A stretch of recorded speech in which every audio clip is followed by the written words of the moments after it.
Welcome to this presentation by ICP-TTA on responding to mass violence involving higher education institutions.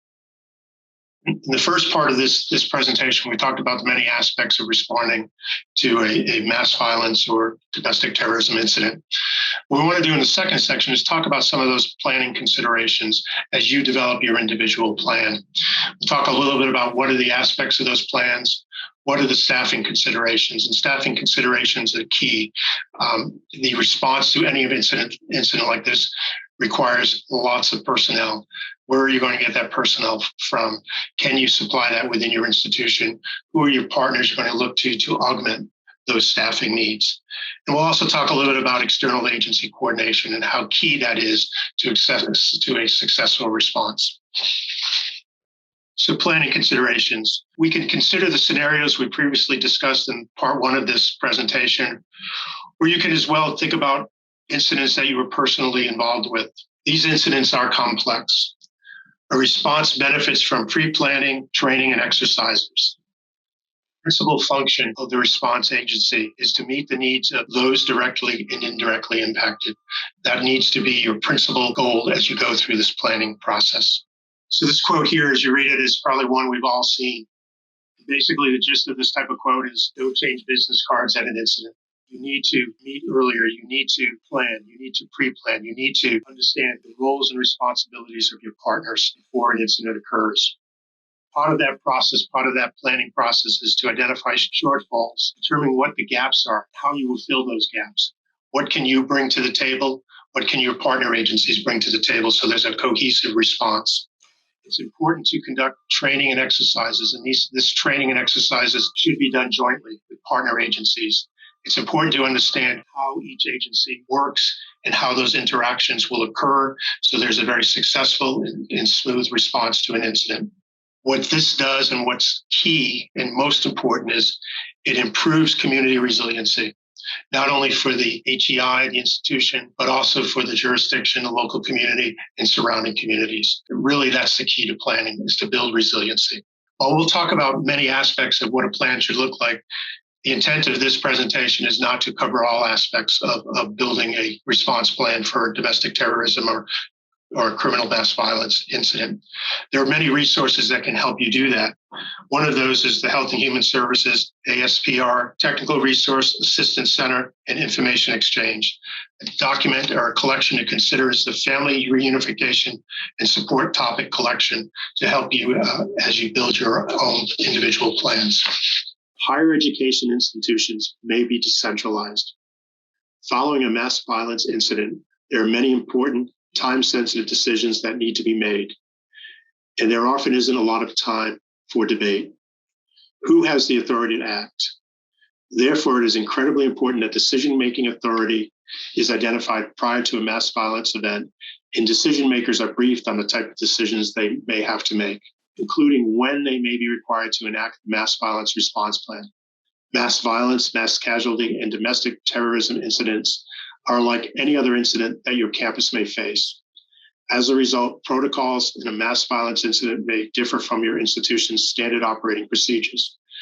This usually means that buy-in will be needed from the very top of your organization's decision-making structure to do what is necessary to best support your campus and surrounding community. The structure of higher education is different than many organizations, and like many organizations' operating processes, it does not always fit into the incident command structure. Incident management and higher education institutions speak different languages and have different cultures. Just think about how your organization and the number of acronyms, job titles, and special processes you use. Would these make sense to someone outside your organization? Probably not. As a result, higher education institutions, government entities, and community partners can be siloed and get used to solving their problems internally. However, mass violence and domestic terrorism incidents will affect the entire community in one way or another and likely to overwhelm the resources and capabilities of any one organization. As a result, the higher education institution, government, and community partners will need to work together to best serve those directly impacted in the community at large. The use of the incident command system is how this is accomplished. Communication is key to a successful response, and it is important to put in the time to understand the needs and capabilities of all involved parties. This involves building relationships, understanding organizational structures, researching and practicing response efforts. It is time well spent understanding each other's roles and responsibilities prior to an incident. What plans exist? What do you already have in place? It's important to take a review of what plans you have as a university or college, and also what plans are in the community or even statewide, and then possibly even federal. How do those plans work? Are there conflicts in those plans? How can those plans be adjusted to meet the needs of victims and survivors should an incident occur? Plans also need to be based on capabilities of the university or college, the capabilities of the jurisdiction, the capabilities of what and resources that can be brought to bear should an incident occur. Gap analysis need to be performed to understand what resources are available, what resources is needed, time delays to bring those resources to bear. The plan needs to be designed to be situational, scalable, and need-focused, providing guidelines and operational tools for determining the appropriate response. On your screen, you see the various aspects that your plan should include. There are a number of logistics involved in a response. You will need personnel to stabilize and investigate the incident, provide transportation, set up reception centers, staff any call centers, provide security and crowd control, provide information to families, media, and the public, and tend to the basic needs like food and water, among many other things. These personnel will need a place to meet and store supplies, and victims and families will need a location to gather to await information and receive services. Each of these facilities and personnel will require materials to best serve victims and their families. This could include everything from tables and chairs to phones, computers, forms, writing instruments, and food and water. It is important to include all these items in your plan so you can easily identify and activate staff, set up facilities, and acquire needed supplies. Any needed vendors, contact information, and contracts should be solidified and recorded prior to an incident for a smooth response.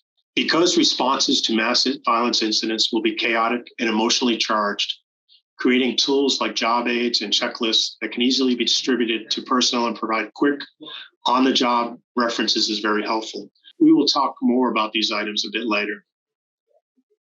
You know from part one of this presentation that victims, families, your larger campus, and the surrounding community will have a number of needs following a mass violence or domestic terrorism incident. You need to ensure your plan includes logistics for Family Assistance Center, family liaisons, behavioral health services, spiritual care. You will need to determine who will provide these services, how people will access them, how this will be communicated, where services will be housed, how costs will be managed, and ensure personnel have necessary supplies and training to offer and support these types of services. It is important to note that existing victim services rely on who the victims are determined by the lead law enforcement agency and a potential prosecutor. Those victims will benefit from working with victim compensation and advocates outside of the HEI system, while others will only have the HEI resources available to them. During incidents that may impact the surrounding community, the HEI will likely partner with federal, state, and local official agencies and coordinate services accordingly. Partners, possibilities, resources. This slide really gets back to the gap analysis I talked about earlier. What resources can be brought and by who? What we see here is examples of some of those resources that may be part of the university or college structure and may also be available by community partners. This is by no means a comprehensive list, but it does speak of some of the resources that are available. One of the things I think is very important to consider as you develop this list, as you develop this gap analysis, what are the specific additional needs required by students and or those working within higher education? They may differ from those of the surrounding community. And again, the ability for the surrounding community to meet those needs may not be available. Therefore, it's important to, again, partner with that university or college to make sure those additional resources, those additional needs are met. Now that we've talked about what you need in your plan and how some of these needs may be met by your campus or in the surrounding community, it is important to think about when you should activate your plan. This is important. Principally, I think that the time to activate a plan is when you've exceeded your local capacities and your local capabilities. What are your internal resources? Things happen all the time within higher education. Things are managed all the time within higher education. Resources are present to manage many types of incidents within higher education. The challenge is, just like for a community or a local jurisdiction, when you've exceeded that capacity.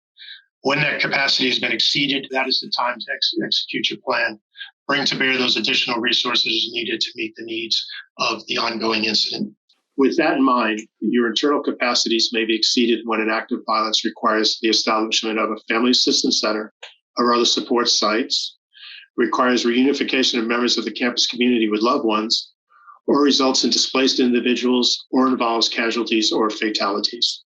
Just wanted to talk here a little bit about job aids. As part of your pre-planning and plan development, it's important to develop resources to help those who are responding. Many of those who respond initially, this is not their primary response. This is not their primary job. They will be pulled from other areas within the community or within the university or college to respond to this.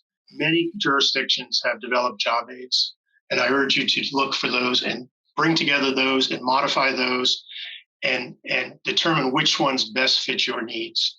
And again, tailor these job aids to the response for your particular locality. We have compiled a folder of job aids that are available on the ICP-TTA website for you to review and tailor to your organization. As you can see in the example job aid on the screen, some aids are formatted in the question form. The information gathered in response to the question in a job aid can assist in determining what assistance services are needed, planning immediate and subsequent response actions, determining resource requirements, and coordinating within external support organizations or agencies.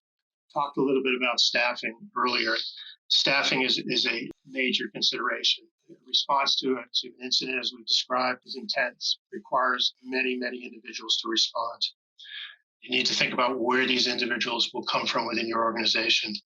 How long can these individuals be away from their normal duties? It's also very important to realize that some of these skills are perishable, and continued training and exercising is required to keep those skills sharp. It's also important to note that staffing changes occur regularly, particularly within a university or college. So maintaining a cadre of trained individuals is a key part of your planning process. What we're presenting on this slide is an example of an organizational structure that could be used. This organizational structure can certainly be modified again to meet the local needs. One of the things to consider is who will fill these roles. Which roles will be filled by university or college? Which roles will be responded by the local jurisdiction? Which roles will be responded by external resources or state resources? This may evolve over time, but again, what we're trying to present here is a structure that could be used to start building what your organizational structure could look like. This structure could stand alone, or this could be part of a larger incident management system as it is presented here, using a branch director as the lead. Internal staffing.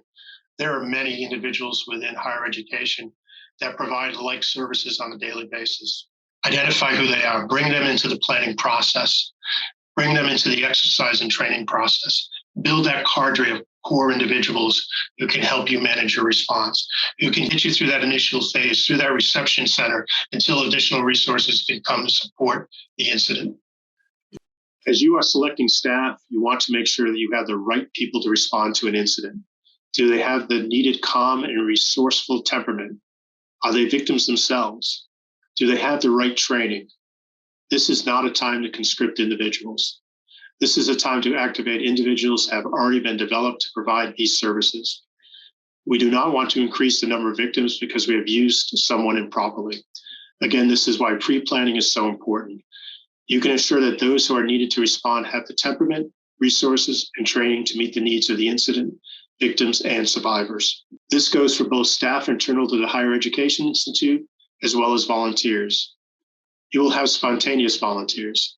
Some of these people will have the appropriate training, others will just want to help. You will want to consider if or how you might use volunteers in your response. The important consideration is, are these volunteers qualified? You do not want to exacerbate the incident by having the wrong individuals in the wrong place interacting with victims and survivors. Pre-credentialing, if you can do it, is essential. If pre-credentialing is not an option for you, you will need to determine a credentialing process to make sure you will have the right people in the right place. You will also want to be prepared for how you will manage unqualified or unneeded volunteers. Additionally, response services, particularly the immediate aftermath of an incident, will likely be required outside of traditional work hours. It may even be necessary to operate 24/7. You will want to consider how will staff be activated outside of regular work hours? How will shifts be scheduled to meet the needs of victims and families, while also meeting the needs of the staff themselves? How will information be shared between shifts? Finally, some staff may be asked to assist with unconventional roles. For example, in a previous incident, university staff were asked to help families collect DNA samples for victim identification purposes. How will you select and prepare staff for these type of roles? Talked about how difficult, how challenging a response like this is, what the need is for resources, particularly personnel resources. Where are these resources going to come from? This is where partnerships with external agencies is important. You want to be able to work with your external agencies. It's also important to know that external agencies have a job to do themselves. They have certain laws, certain codes, certain requirements that they're governed by. You want to make sure that their requirements, their jurisdiction, their authorization, what they're required to do is enmeshed in your response. Again, you want groups to work collectively together. So again, working ahead of time to determine what those responsibilities are, make sure those responsibilities are integrated into a singular response is key. This slide lists many of the agencies that will respond to an incident. There may be many more. We used to call it who's who in the zoo. It's finding out who do you need to bring to the table, who's coming to the table, what alphabet agencies are going to be there. They will come. They all provide resources. They all provide necessary resources. Again, it's all about integrating those into your response. And it's really a theme of this presentation. Do this up front. Do this prior to an incident. Make sure you've made these connections. Make sure there's a clear understanding of authority. Make sure you have an organization that can deploy rapidly to meet those needs of those who have been victimized by the incident. Incidents resulting in mass fatalities, mass casualties, and missing or unaccounted for persons will require interagency coordination. Certain functions will be managed by and coordinated with the appropriate federal, state, and local agencies, and not profit organizations such as American Red Cross. For example, an incident resulting in fatalities will involve the state and or local medical examiner or coroner's office to perform victim identification functions. Keeping in mind that each external agency has their own responsibilities and regulatory mandates, they have a job to do themselves and have certain laws, codes, and requirements that they are governed by. You will want to make sure that the rules and processes that they are required to follow are enmeshed in your response. We want groups to work collectively during a response, so it is important to understand and plan in advance for the various requirements of all assisting agencies. Many agencies will also have liaisons present to represent their organization's need and interests during the response. These individuals often serve as decision makers and resource allocators. It is key to build your incident response model ahead of time and practice the roles of each agency. Development of an organization based on the incident command system should be done prior to an incident so that authorities and reporting lines are pre-established. I think this is an important consideration. All events begin and end locally. There will be many agencies that respond to an incident of the magnitudes we talked about. But at the end of the day, it will be the local jurisdiction or the local HEI, the local university or college, that will be there when all the other agencies leave.